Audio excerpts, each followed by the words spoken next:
పొద్దంతెండ పొద్దుముకి కుదిరితే ఆన లేదంటే మబ్బుల పడుతుంది. వాతావరణం ఎప్పుడెట్లుండేది అస్సలు తెలుస్తలేదు. జోరు ఎండాకాలంలో ఆనలు పడతాయి, ఆనాకాలంలో సూరన్న సురుకులు తలుగుతాయి.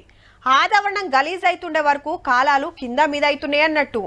అయితే ఇప్పుడు ఆనాకాలం ఆఖర్లకు వచ్చింది. ఇది వెళ్ళిందంటే ఇక మొదలైతుంది. ఇక దీవిల పండుగ వెళ్ళినాక చాలా అవుతుండొచ్చు కానీ మీది బాజుకు అప్పుడే చలికాలం జొరినట్టే ఉందబ్బా.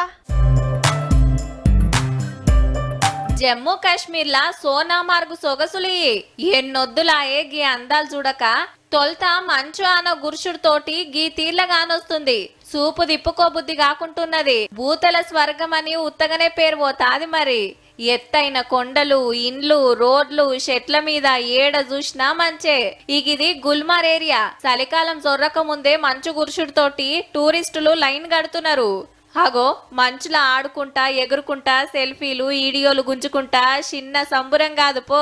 मुझे लगा मैं स्विट्जरलैंड में हूँ, क्योंकि स्विट्जरलैंड से कम नहीं है ये। स्विट्जरलैंड को कश्मीर को ना स्विट्जरलैंड का फायदा को घोषित कर देना चाहिए. లాజవాబ్. హగనట ఇండియాలో ఉన్నామా ఈ ఎల్లకాలం సల్లగుండే స్విట్జర్లాండ్ దేశంలో ఉన్నామా అనిపిస్తుందట అన్నకు. ఇంటోళ్లతోని కొందరు దోస్తులతోని కొందరు వచ్చి పొట్టు పొట్టు ఎంజాయ్ చేస్తున్నారు మొదటి మంచు ఆనలా. फर्स्ट डे आपका ये स्नोफॉल स्टार्ट हो चुका है, इसलिए हम लोगों को बहुत मजा आया. బందోబస్తు గరం కోట్లు వేసుకొని బర్ఫ్ గడ్డలు చల్లుకుంటా గాల్లెకి ఎగరేసుకుంటా చిన్న సంబురం కాదు.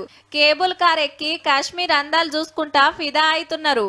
అటు ఉత్తరాఖండ్ రాష్ట్రం కేదార్నాథ్ గుడి చుట్టూ చూడుండ్రి బర్ఫ్ వరుసుకొని ఎండి కొండలెక్కి ఎలిగిపోతున్నాయి. అటు ప్రకృతి అందాలు చూసినట్టుంటది, దేవుని దర్శనం అవుతుందని బగ్గబోతున్నారు భక్తులు. గిదేముంది దివెలెళ్ళినాకుంటది అస్సలు కథ. జోరుగా మంచు ఆనలు గురుస్తుంటే ఆ సంబురమే అలాగుంటది. గవన్నప్పటికి చెప్పుకుందాం గాని ఇప్పుడైతే వీళ్ళ మురిపెం చూడండి.